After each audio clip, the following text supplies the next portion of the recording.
Hello बच्चों, welcome back at Bimal coaching centre Bisma Sitapur. I am your friend and teacher Bimal Bihari Seth. In my last videos you have studied two chapters of grammar. The first one was some important definitions in which I discussed with you about what the grammar, what the words, what the alphabets, etc. And in second chapter we discussed with you the parts of the sentence.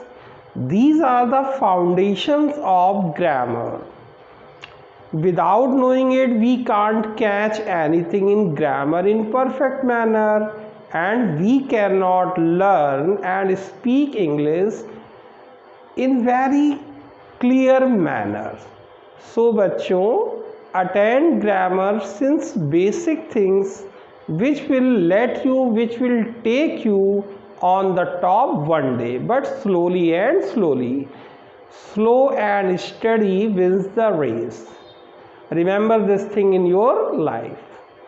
Now I will discuss with you my third chapter of grammar, which is also very simple but very important chapter, which starts our language in perfect way. We call this chapter verb to be. What will you say? Verb to be. This is chapter number 3. This chapter also can be called simple present, simple past, simple future.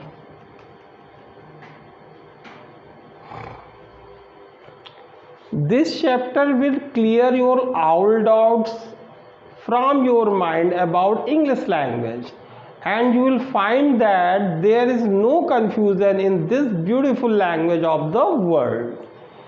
Verb to be. What is verb to be?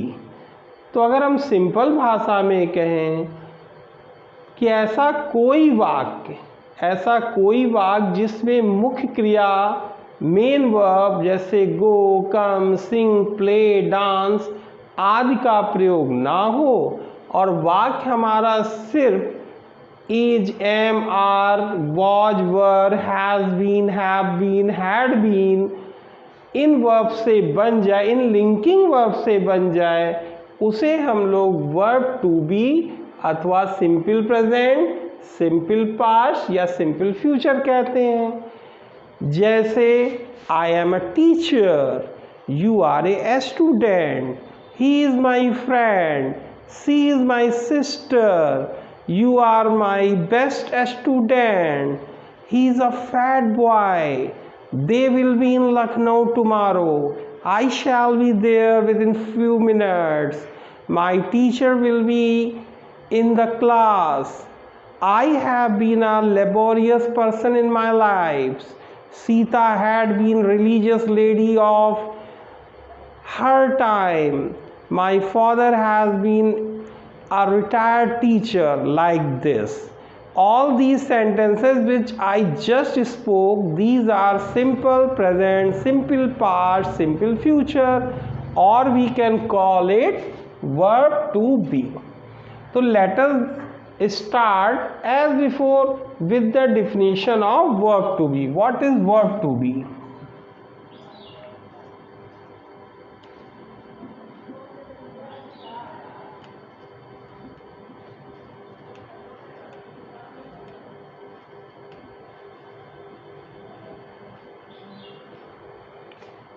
देखिए बच्चों, when a sentence is written or spoken without taking help of main verb like go, come, sing, etc. These and these sentences are written with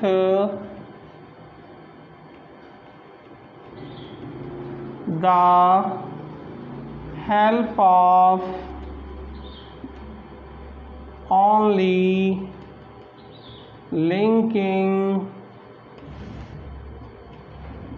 verb और helping verb। Linking verb को हम लोग क्या बोल सकते हैं बच्चों? Helping verb. Then such kinds of sentences are called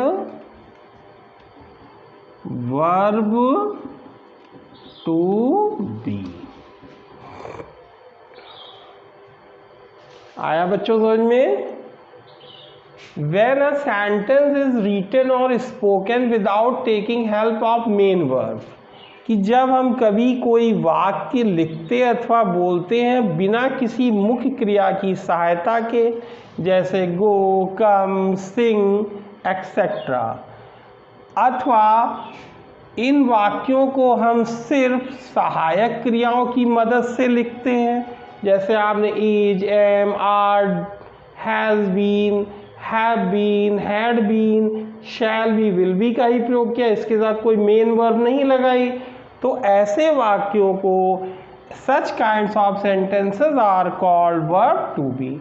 इन्हीं वाक्यों को हम लोग क्या कहेंगे बच्चों? वर्ब टू बी, अथवा इनको आप सिंपल प्रेजेंट, सिंपल पास्ट या सिंपल फ्यूचर भी कह सकते हैं। क्या कह सकते हैं? Simple present, simple past, simple future. ठीक है बच्चों, अब हम इसको और क्लियर करने के लिए एग्जाम्पल्स की मदद लेते हैं, फिर आपको अलग अलग इनके बारे में बताया जाएगा।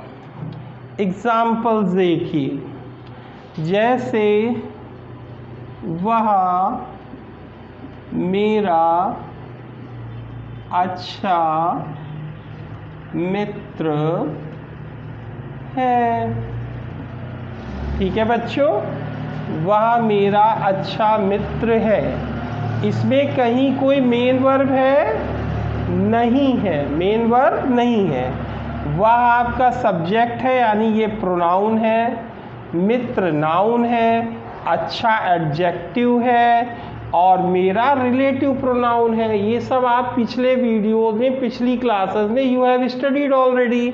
तो try to understand everything and try to recognise everything, what the noun, what the pronoun, what the linking verb etcetera.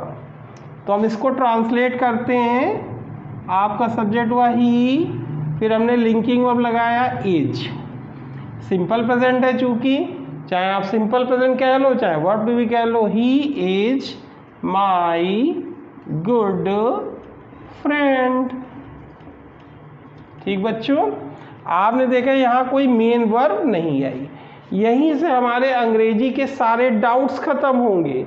आज अगर हम लोग अंग्रेजी में कंफ्यूज हो जाते तो उसका रीज़न यही है कि हम लिंकिंग वर्ब, हमने अपने लास्ट वीडियो में बताया था, इसको आपको बहुत इसके प्रति अवेयर रहना है कि लिंकिंग वर्ब वाले जो वाक्य होते हैं उन्हें हमें वर्ब टू बी कहना चाहिए, या हम उन्हें simple present, simple past, simple future भी कहें।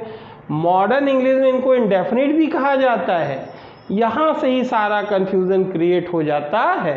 तो हम इसको थोड़ा सेपरेट करके बोलें तो हम कभी भी ग्रामर को लेकर वरीड नहीं होंगे, नर्वस नहीं होंगे। अगला सेंटेंस देखते हैं। इसे आप सिंपल प्रेजेंट का नाम दे सकते हैं। इसी सेंटेंस को सिंपल प्रेजेंट में हम दूसरे नज़रिए से ही बोल सकते हैं। सपोज करिए यू हैव टू सीक, वाह मेरा अच्छा मित्र रहा है। ठीक है बच्चों, अब हमने है कि ये क्या लिख दिया है, रहा है। लेकिन आप देखेंगे यहाँ पर कहीं कोई मेन वर्ब का प्रयोग नहीं किया गया है। अब हम इसको जब ट्रांसलेट करेंगे तो कहेंगे he has been my good friend. What will you say? He has been my good friend. He noun, he आपका प्रोनाउन हो गया, हैज़ बीन क्या हो गई, लिंकिंग वर्ब।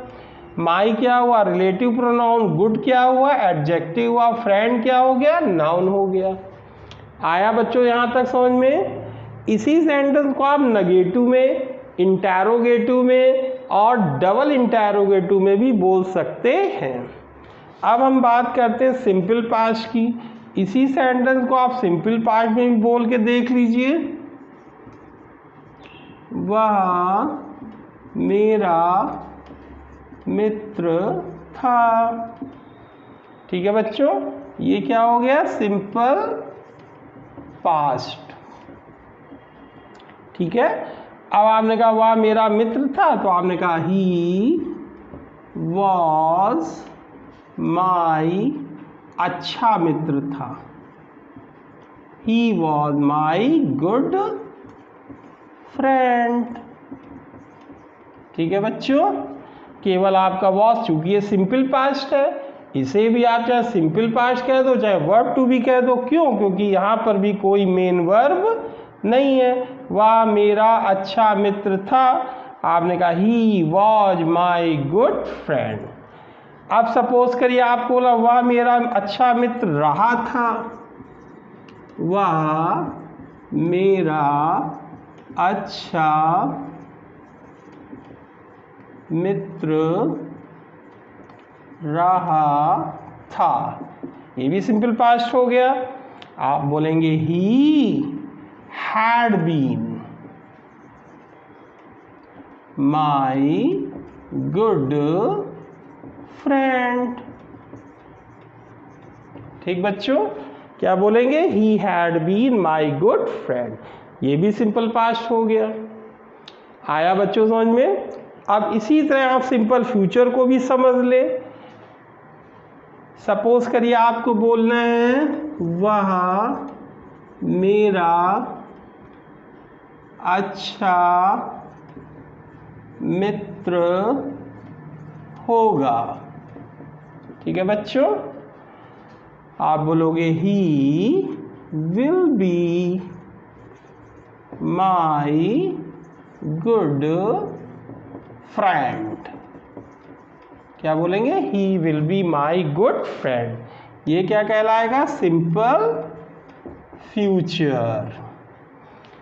ठीक है बच्चों, तो ये इसमें आप हैव बीन का प्रयोग नहीं कर सकते।